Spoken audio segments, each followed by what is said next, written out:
Hello दोस्तों, आप सभी का स्वागत है हमारे इस वीडियो में। इसमें हम आपको जो एनसीईआरटी साइंस है क्लास 8 की इन हिंदी में हमने पढ़ाया था, तो इसमें चैप्टर नंबर जो हमारा फर्स्ट है फसल उत्पादन एवं प्रबंध, तो इसके बारे में हमने इसका कंटेंट विस्तार से करा दिया था। तो यहाँ पे इसके मेन पॉइंट हम देख लेते हैं, जो मतलब चैप्टर का निचोड़ कि चैप्टर के अंदर क्या था उसके बारे में। तो आप अगर पूरा चैप्टर नहीं पढ़ते, अगर ये पॉइंट देख लेते हैं, तो आपका पूरा चैप्टर कंप्लीट हो जाएगा यहाँ से। तो जो मेन पॉइंट है इसके अंदर हमें क्या क्या दिया था, हमने क्या पढ़ा था, और जो पार्ट था उसका पूरे चैप्टर का जो भी निचोड़ है वह हम इस वीडियो में कराने जा रही हूँ। चैप्टर का पूरा निचोड़ तो देखते हैं।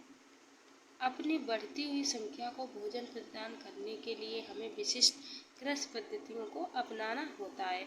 अगर पूछा जाए कि बढ़ती हुई जनसंख्या के लिए, जो बढ़ती हुई जनसंख्या उसके लिए हमें क्या करना पड़ता है, तो इसके लिए क्या करना पड़ता है, कृषि पद्धतियों को अपनाना पड़ता है। किसी स्थान पर उगाए जाने वाले एक ही प्रकार के पौधों को हम फसल कहते हैं। इसके बारे में हमने विस्तार से पढ़ाया था, तो यहाँ से अगर आप समझ लेते हैं तो ज़्यादा ही अच्छा है। तो किसी स्थान पर, अगर किसी स्थान पर बड़े पैमाने में अगर पेड़ उगाए जाते हैं, धान की खेती, गेहूँ की खेती, तो उसे हम क्या कहते हैं, फसल कहते हैं। भारत में फसलों को ऋतु के आधार पर दो वर्गों में बांट सकते हैं। भारत में फसलों को ऋतु के आधार पर कई वर्गों में बांटा गया, दो वर्गों में बांटा गया। देख लेते हैं कौन कौन से, रबी और खरीफ की फसल। रबी और खरीफ की फसल हमने बहुत डिटेल में पढ़ाया है, शॉर्ट वीडियो भी कराया 2 मिनट का, तो आप वहाँ से कंप्लीट कर सकते हो। अब हम देख लेते हैं जुताई। जुताई करके मिट्टी तैयार करना और उसे समतल करना आवश्यक है। इस कार्य के लिए हल तथा पाटन का उपयोग किया जाता है।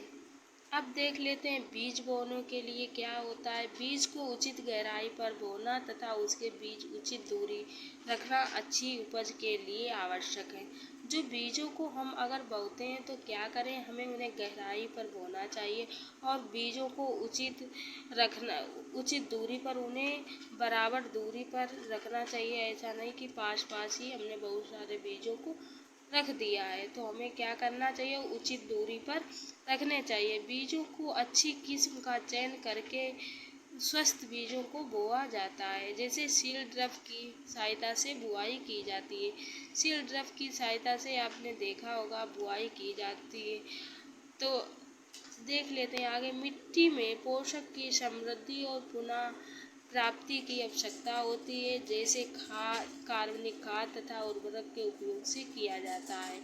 फसलों की नई किस्मों के आने से क्या है, रासायनिक उर्वरक के उपयोग से बहुत वृद्धि हुई है। उचित समय एवं अंतराल पर फसल को जल देना सिंचाई कहलाता है। सिंचाई अगर पूछा जाए सिंचाई क्या है, तो आप बता सकते हो।